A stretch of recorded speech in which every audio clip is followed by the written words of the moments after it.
ইতিমধ্যে আমি আমাৰ ভাংনামাৰী গাঁও পঞ্চায়তৰ বিভিন্ন শিবিৰত আমি ঘূৰিলোঁ। তাতে আমি দেখা পালোঁ বহুত মানুহকে ধৰি জীৱ জন্তু গৰু ছাগলী বানপানীৰ কবলত পৰি বহুত কষ্টৰে আছে আৰু এতিয়ালৈকে চৰকাৰৰ ফালৰ পৰা কোনো সাহায্যলৈ আগবাঢ়ি অহা নাই। গতিকে মই যিহেতু ভাংনামাৰীৰ প্ৰেছিডেণ্ট আছিলোঁ, সেয়েহে মই ব্যক্তিগত ধনেৰে যিখিনি মোৰ সক্ষম হৈছে সেইখিনি লৈ ৰাইজৰ মাজত থিয় হৈছোঁ।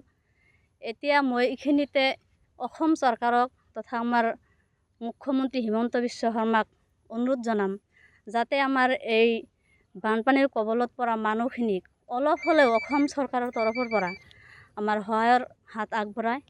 আৰু আমি SDC ছাৰক লগ কৰিছিলোঁ। তেখেতে কৈছে যে মই ডিষ্ট্ৰিক্টলৈ কথাটো পঠাইছোঁ, কিন্তু এতিয়ালৈকে কোনো খবৰ আমাৰ হাতত অহা নাই। যদিও অহা নাই, কিন্তু DC আয়ুক্ত মহোদয়ক আমি অনুৰোধ কৰিম যাতে তেখেতে আমাৰ এই গৰাখহনীয়াৰ কবলত পৰা মানুহ আৰু বানপানীৰ কবলত পৰা মানুহখিনিক অলপ হ'লেও সহায় কৰে। আমাৰ যিগিলা চৰ অঞ্চলত বসবাস কৰোঁ মানুহগিলা আমি এই ৰাস্তাৰ পৰা দত নামলি আমাৰ গা নথয়, গতিকে অথাই পানী হৈ গৈছে। তাৰে মাজত যি আমাৰ ভাংনামাৰী সভাপতি যিহেতু আজি সিহঁতি 2 দিন আহিল খা খবৰ ল'বাক লগি, এইখিনিতে আমি সন্তুষ্ট। তেখেতৰ নিজা ফাণ্ডৰ পৰা যি সহায় কৰিছে সেইটো আমি পাইছোঁ। তাৰোপৰি কথা হ'ল কি, আমাৰ এই যিবিলাক প্লেটফৰ্মত আমি শিবিৰ বান্ধি আছোঁ মানুহগিলা, ইয়াত আমাৰ লেট্ৰিন বাথৰুমৰ কোনো যোগান নাই, দমকলৰ কোনো সা সুবিধা নাই। আমি পানীৰ অভাৱ, বৰ্তমান আমাৰ এই চব দমকল তল গেছি, কাৰণ গা নথয় বস্তিবাৰীত। গতিকে আমি প্লেটফৰ্মত উঠি আছোঁ। গতিকে আমাৰ নলবাৰী জিলা উপায়ুক্ত মহোদয়ক অনুৰোধ জনাইছোঁ, যদি পাৰে আমাক দমকলৰ বা লেট্ৰিন বাথৰুমৰ অলপ সহায় সুবিধা যদি কৰি দিয়ে, এইখিনি আমি সন্তুষ্ট। চৰকাৰৰ ফালৰ পৰা কিন্তু আমি কোনো সা সুবিধা পোৱা নাই আজিলৈকে। কোনো নাই বাৰিষাত অহা নাই, আহি পোৱা নাই। গতিকে নাই একো দিয়া নাই।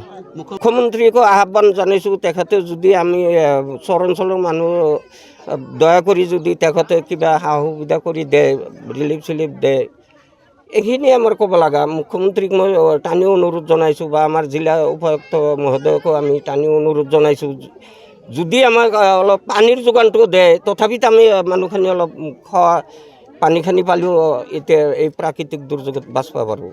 গাঁও পঞ্চায়তত উপস্থিত হৈছোঁ। ভাংনামাৰী গাঁও পঞ্চায়তৰ বিভিন্ন এলেকাত মানুহখিনি হয়তো ওখ ঠাইলৈ আশ্ৰয়ৰ কাৰণে আহিছে। হয়তো ভাংনামাৰী গাঁও পঞ্চায়তত ওখ ঠাই বুলিবলৈ আমি সেনেকৈ দেখা নাই।